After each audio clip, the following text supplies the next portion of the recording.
What's going on, wrestling family? Welcome back to the channel. So we're going to watch how to save the Intercontinental Championship, and this comes from Dave Knows Wrestling. Now, one thing I do love about Dave Knows Wrestling, his content, regardless if you like or dislike what he has to say, he always brings up the receipts, and he always put a lot of thought into his content. So if you have a chance, go hit his channel, hit the subscribe button, give him a like, and also let him know that I sent you. But I'm interested to see what he has to say about the IC Championship and saving it, especially with Gunther, as we all agree, doing a great job as far as his title run. I would have rather Drew McIntyre won at SummerSlam, as much as I love Gunther, but it is what it is. But let's see what he has to say. Hit subscribe here as well. Let's get into this. Previously, we talked about the 7 best things that happened to the Intercontinental Championship over the past 2 decades. However, as good as Gunther is doing right now, which is pretty good, it's going to take a lot more than just one champion and one championship reign in order to bring this belt back to where it belongs. Now, what exactly is it going to take? Well, that's the topic of this episode, because today... And another thing about Dave, guys, he has an amazing voice. We got to give it to the man. I mean, whenever I watch his video, he has that professional voice that reminds me of when you get a brand new job, you go into orientation, and the guy that talks throughout the training, like the bloodborne pathogen training, their safety training, that's his voice right there. That's what it sounds like to me. Am I tripping? Let me know. Please support this channel by subscribing, and you can support it even further by signing up over on my Patreon page, just like with Ron Hawthorne and Mangy Stray. Thank you and the rest of the Patrons for all the amazing support as you keep this channel going. Alright, so this video is wrapping up something of a trilogy that I started with talking about when the Intercontinental title jumped the shark, which was followed up by last week's video where I talked about the best things that happened to the Intercontinental Championship over the past 20 years. And today, going into the future, we're going to be talking about my ideas for what I think it'll take in order to bring this belt back to the prestige level that it really should always have been at. And to start things off, I'm going to give you a complete list from that first video that I talked about, where I mentioned that the Intercontinental title really isn't that stepping stone belt that we all think it is, especially when you look at every former champion. Okay, so last time it was an amazing and disappointing 72.2% of former Intercontinental champions that would never go on to hold anything bigger in WWE. Now, that list was only concerning the first 20 years of the Intercontinental Championship. However, when we look at the entire list as of this recording, it's only 56.2%. But while that is better, it's still over half. However, another percentage that did go up was the amount of former world champions that would win the IC title, as the first time around it was only Pedro Morales, but now we're up to 12 wrestlers who accomplished this feat. And of course, let's not forget about the main statistic. In that previous episode, it was only a quarter of former Intercontinental champions who would use that belt as a stepping stone on their way to the world title. However, this time around it is a bit better, but not by much, as 30.3% of wrestlers, again as of right now, would go on to be future WWE champions. But just keep in mind that a lot of these wrestlers are still active, so you never know what tomorrow will bring. Okay, so the reason why I bring this statistic up is because a lot of people still, even today, have this mentality, even though I proved that it really was never true, that the Intercontinental title is a stepping stone onto the path to the World Championship. And while that's not actually the case, my first remedy for this championship is to actually make it so. Let's have this title live up to that stepping stone reputation that it has, even though it's not really warranted. Yeah, that's the thing. I've heard that so many times my entire life, that people say that the IC Championship, if you win that belt, that's an automatic stepping stone into getting the World Heavyweight Championship. And as Dave explained, because I saw other lists just like this, but his is a lot more detailed than the other ones, that isn't the truth. Like if you think about the numbers, okay, so the numbers don't lie.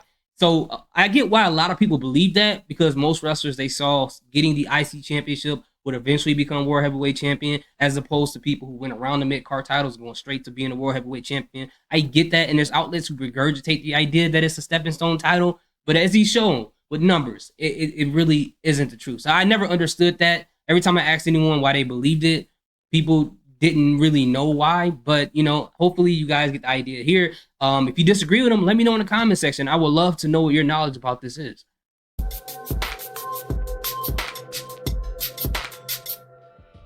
Alright, so I know the hardship with this strategy is that it requires WWE to plan things out in the future and stick to that plan once they've committed. But I say, for the Intercontinental title to live up to the legacy that it really has instead of fighting against it, it really does need to become the stepping stone title. And as such, it can only be given to those wrestlers who are earmarked to become champions in the future. And I don't mean like 7 years in the future as was the case with Edge. I mean that whoever holds the Intercontinental title in the next 2 or 3 years is going to be WWE champion. So that means WWE has to plot out far in advance who is going to be the top guy. This means no more mid-card lifers winning the IC strap. For example, as much as some people love Ilya Dragunov and he has a lot of history with Gunther, he has no business taking that title off of him. Because as much as you may like him, it doesn't change that Ilya Dragunov probably is never going to be WWE champion. And sure, occasionally underdogs do get there, but if that is to happen, then we can't just jettison those wrestlers to becoming WWE champions straight away. The Intercontinental title should only be reserved for those wrestlers that you are almost certain are going to be booked to be WWE champion in the next couple of years. Furthermore, and just to make sure we're on the same wavelength, this can't happen for just one championship reign. It has to happen over and over again. It has to be consistent, because after over 2 decades of the belt not being treated properly, it's going to take more than a few title reigns to undo all that. And I know some of you right now are thinking that this could lead to the world title scene being a bit too predictable. Then allow me to remind you that this isn't saying that everybody who wins the WWE Championship has to be a former Intercontinental Champion. It's just saying that if you do have the IC title, that means you're being prepped to win the world title down the line. Furthermore, something else that has changed between that first list and the complete list is that WWE now has another mid-card title with the United States Championship. I know they also had the European and the Hardcore Championship, but come on, those don't count. Anyway, whoa, Dave, relax, okay? You can talk about the European title all you want to, because I don't care about that title, but do not talk about the Hardcore Championship. That is my favorite title as a kid, and there's so much legacy behind that title. So many of my favorite wrestlers of all time has held that belt, so please, Dave, don't do this unless you want a match at Payback, okay? Let me know, all right? Let my people call your people. Both an IC and a US champion, this does give you another former mid-card champion that could become a world champion later on down the line. But additionally, not only does WWE have another mid-card championship, but they also have another world championship, which actually brings me to my next solution. Okay, yeah, I think he was very profound of how he was saying that, but I'm not, on paper, it sounds like a great way to bring more prestige back to the IC Championship and make it that stepping stone that people assumed it would be. My question or concern isn't more so about how it sounds on paper, because it makes sense on paper.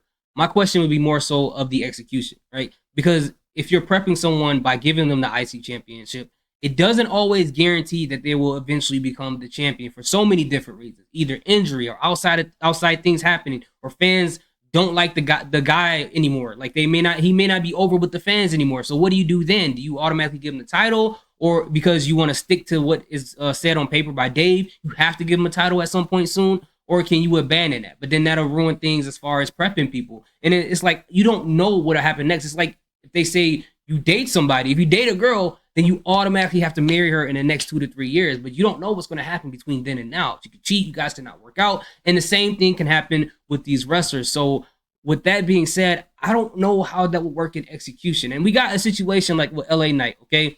What if WWE doesn't see him as a World Heavyweight Champion anymore? So with Dave's logic, which I think is great that he came up with this idea, that means if LA Knight isn't seen as a future World Heavyweight Champion, that means he can't touch the mid-card titles at all. And if he can't touch that at all, do we ignore the fans who want him to wear a gold, or do we stick to the plan and ignore them, or do we acquiesce to the fans and ignore that? You know, how does that whole thing work? I would love to talk to Dave somehow and see if he can explain that. You know, I would love to pick his brain and see what he thinks.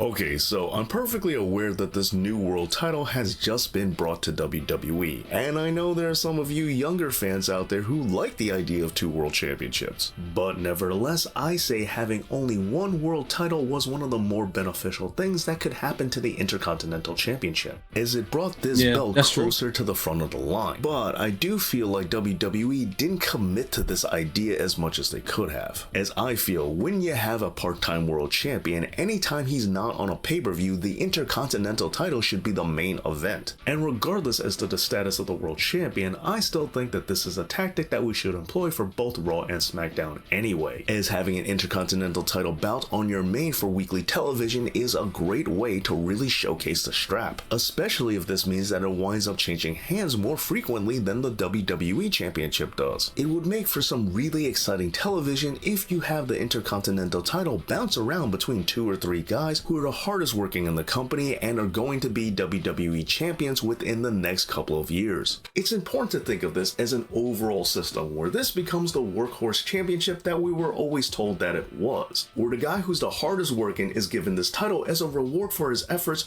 only to be promised the world championship later on when his career starts winding down, allowing him to wrestle less and wrestle less intensely right before going into retirement. And if we just let this cycle continue, everything will work out perfectly. However, we really do have to stick to that pattern, and that leads me to my next solution. Yeah, everything he said there makes sense. I guess in a way, if you think about it, the way he wants the IC title to be seen is the way the World Heavyweight Championship with Seth Rollins is being seen, where it's the workhorse title. It's the one who's worked the hardest and done the most. They're being rewarded by wearing this, by having this championship belt. But it's just like at the end of the day, again, I'm just thinking about like the execution of it all. But he's right, because at the time that Roman Reigns when the World Heavyweight Championship belt did not exist, and Roman Reigns obviously was the undisputed champion, the IC Championship was getting a lot of main event like matches. And that was great for that title itself. It really was. But it makes you wonder too, like in combination of his last point and this one, what if there isn't a lot of people in the mid card that fans like? Like, what do you do at that point? Do you just hold it on like one person? And what if the fans like get tired of seeing that one person holding the title? What do you do then? So there's so many different avenues and things like that. And I'm not trying to be like negative about it. I think it's a great idea, but sometimes you have to kind of poke holes in it to kind of perfect the idea of it. And again, like I would love to pick his brain and hear what he has to say about those type of scenarios.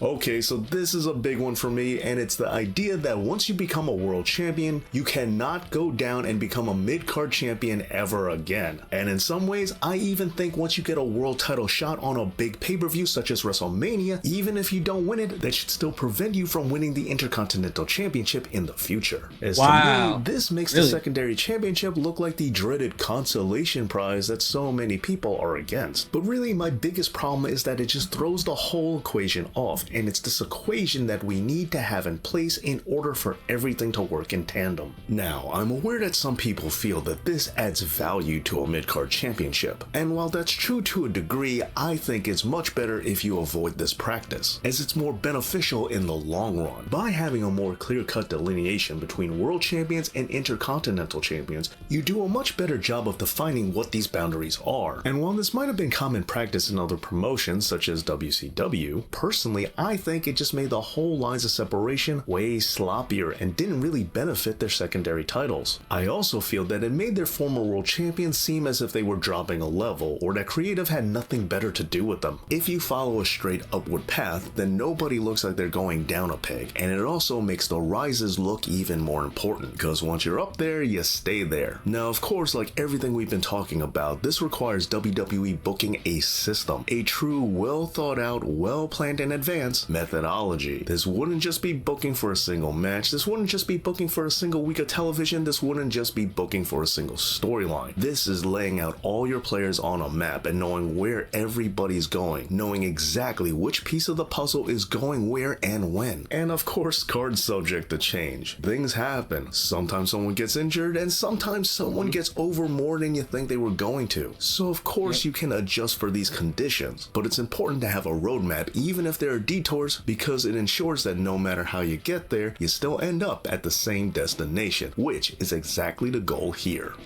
All right, my solutions for what I Yeah, so that last solution I have a lot of questions about, because he didn't say that they couldn't compete for the IC championship, but he said that they couldn't win it. But I wonder, he wasn't clear as to whether they couldn't compete for it or it's just winning it, or if it's both. So let's just assume that he's saying that they can't compete or win the title. Then that means that we don't get Drew versus Gunther versus Sheamus at WrestleMania, since Drew McIntyre and Sheamus were world heavyweight champions at one point in time. And it's almost like he's saying that he would like for the world heavyweight championship belt to be like a I'm sailing into the sunset at some point in time soon belt. Now, for me, I guess that works. It makes it more organized. He's completely right about that, but I feel like it doesn't give it enough wiggle room to kind of be a little bit more fluid in case certain things happen, depending on who the fans react to. Because that's something that you can't really predict. You can't predict who the fans are gonna like.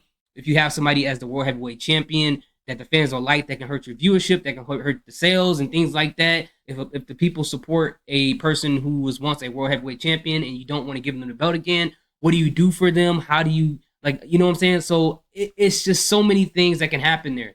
And it kind of makes me think about when he describes the World Heavyweight Championship like that, it makes me think of that rumored legacy belt that they were supposed to have a long time ago, that they said that Undertaker and Goldberg was going to face each other for, and I think it was that Crown Jewel, for the people who basically are like the how do I say, the senior citizen wrestlers are supposed to win that title. So it sounds like is that to him. But to me, again, on paper, it sounds really clean. It sounds really organized. It makes sense. That's how you make things prestigious. But at the same time, with it being wrestling, entertainment wrestling, or WWE, World Wrestling Entertainment, you gotta think about those things. Because like with boxing and stuff like that, of course you have different titles for different weight classes, which makes sense for that. But how do you play that into something like WWE? It sounds like he has an idea. What do you guys think? Do you guys agree or disagree with what he has to say? Do you guys agree or disagree with me? Let me know in the comment section. Really good video. Another great one by Dave Knows Wrestling. Hopefully he keeps up the good work. Salute, guys. Peace. Have a good day.